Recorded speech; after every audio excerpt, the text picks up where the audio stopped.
Hi everyone, I'm Katherine Mason. I'm currently a lab manager for Dr. Erin Hennes at Purdue University, and today I'll be presenting on a project examining how perceptions of solutions as threats to the status quo can influence problem concern. Oh, sorry guys. My mouse doesn't seem to be working. Okay, past research on social justice problems often focuses on obstacles to increasing concern over solving specific social problems. So for instance, scholars studying resistance to climate action point to issues like the perceived temporal distance from the adverse consequences of global warming. Others have studied the role of aversive racism in impeding support for policies that alleviate racial inequities.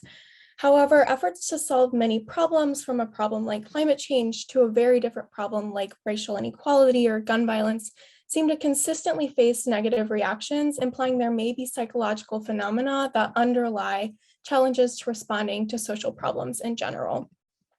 So here we focus on solution aversion.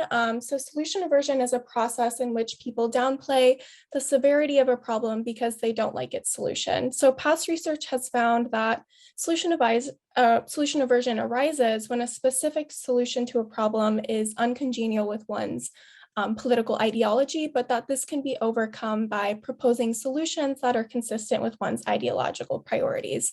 So for instance, presenting Republicans with a free market solution to climate change compared to a regulatory solution decreased climate skepticism, although it remained higher than that of Democrats. However, because solutions inherently imply change, we propose that they may be seen as a threat to the status quo, regardless of the context of the problem or the content of the solution. And we expect this to be the case, particularly among those more defensive of the status quo, or those whom we call these high system justifiers. And just a note that we can think of these high system justifiers as people who also tend to be more conservative. And across the data I'll present here, system justification and conservatism are showing parallel results.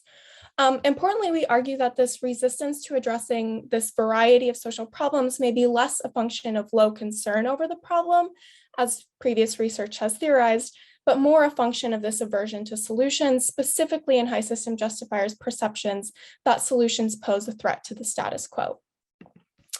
So consistent with prior data our lab has collected, we expect that system justification will be associated with both perceiving social problems to be less threatening, but also their solutions to be more threatening to the status quo. And as a result, high system justifiers will see both the problem and the solution to be similarly threatening. And then we also think that this will be associated with greater skepticism about the problem and less willingness to address it. So we recruited 337 participants via MTurk, and they were presented with data supporting the existence of a social problem, such as climate change, racial inequality, gun violence, or student debt. And they were then asked to think of popular solutions to the problem that they had been presented with. They then answered a series of measures, including our predictor variables, one of which was economic system justification, which measures the tendency to legitimize inequality and defend the status quo, our mediating variables, which were perceptions of the problem itself and the problem solution as a threat to the quote unquote American way of life. And lastly, the outcome measures were skepticism about the research finding, about the problem that they had read about, perceptions of the problem as severe, and willingness to address the problem.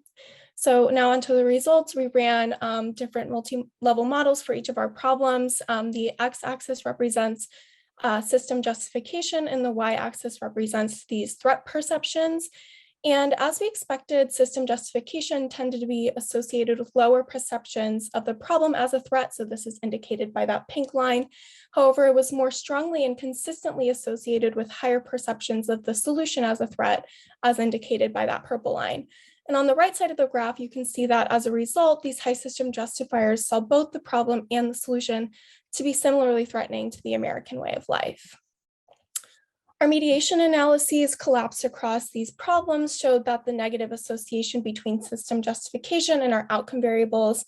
So again, research acceptance, perceived problem severity, and willingness to address the problem were mediated not only by lower perceptions of the social problems as a threat to the status quo, but also importantly, these higher perceptions of the solutions as a threat to the status quo.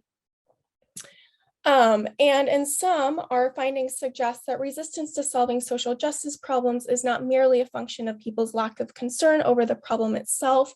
Instead, perceptions of solutions as threats to the status quo may also play a role. And we importantly found this to be the case across multiple social justice contexts. Based on this data, we suggest that future research should focus less on efforts like decreasing climate skepticism or increasing concern for racial equality, and maybe more on decreasing perceptions of solutions as threats to the status quo when trying to address these social justice challenges.